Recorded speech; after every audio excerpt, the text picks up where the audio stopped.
Should I give honesty?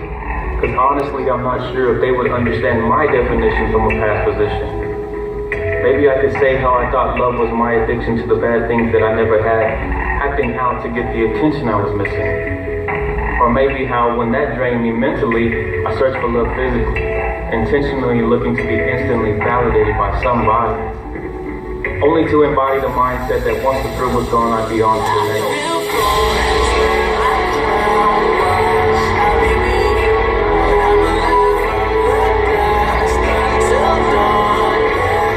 Maybe love for me was how many friends I had socially. Because after all, everybody wants to feel like they're supposed to be important, right?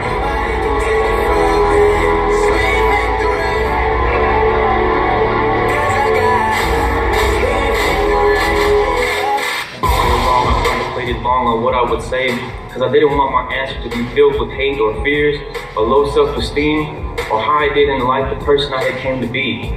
I didn't need to tell how my childhood was wrecked with no future to expect, or how many times I failed at trying to be politically correct.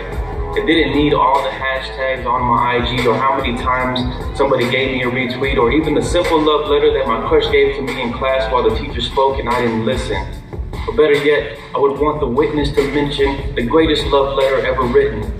That just when I thought that I'd missed it, before a president ever existed, the original abolitionist, with one stroke of his pen, wrote a decree to free my soul. While the enemy was incarcerated by the enemy while walking the green mile to the end, knocking on death's door, because that was the only wages earned for my sins.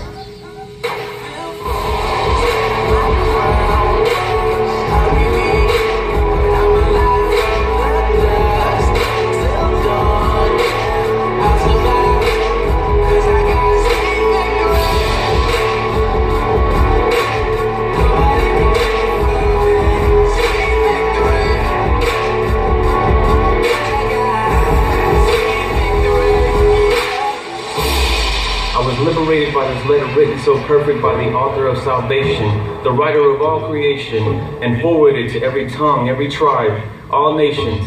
It took 42 generations to write it, signed in blood, sealed with his spirit, given to a postman who was chosen to be our one and only deliverer, the lion and lamb, innocent blood of a sacrifice so that we might have life.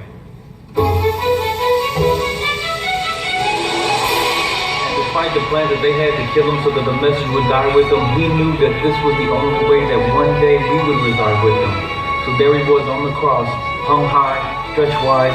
Some shouted, some cried, but just for a second imagine being one in the crowd and lift up your eyes and see the soldier and pierce him in his side, because aside from all that's taking place, the soldier would never even know that the spear that he holds is just a tool to open the envelope. And under heaven's microscope, with people all around, he opened up the message, and the love letter came pouring out. The word was made flesh for all eyes to see, and the thing about this letter is it wasn't just made for you or for me, but for anyone and everyone who would confess and believe that even in sin's epitome, he would consider me blameless. Even as I roamed aimless through this life, or whenever I was on the slave block to be sold and no one wanted me, he bought me with a price, instantly making my wrongs right.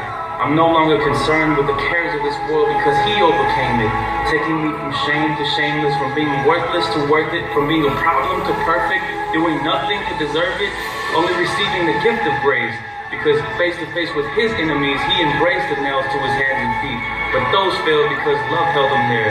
Son of man, whom he sets free is free indeed. It isn't hard to see. It's a perfect picture painted vividly. For God so loved the world, he completed his mission. 3 words, last breath, it is finished. And death was defeated indefinitely. He won it all on Calvary's hill, and whether it be hard for you to accept or not, here's a thought. You can search far and wide, here and there, but trust me, man's love will never compare. Heaven is his throne, our heart is his home, and we are no longer alone. And it's now that I know that the scarlet robe that they chose to put over his open wounds couldn't clothe his majesty. It's now that I know that it had to be the crown of thorns placed on his head, used to mock him in the story, because that was the only crown fit for the King of Glory. It's now that I know that there is power in his name, and with him there is no battle that we cannot win. Forever will he reign, his kingdom knows no end. It's now that I know that before he was killed or beaten or even sold out, before there was a tree that was cut into a cross that they would try and use to cross him out, he thought of us. And that is love.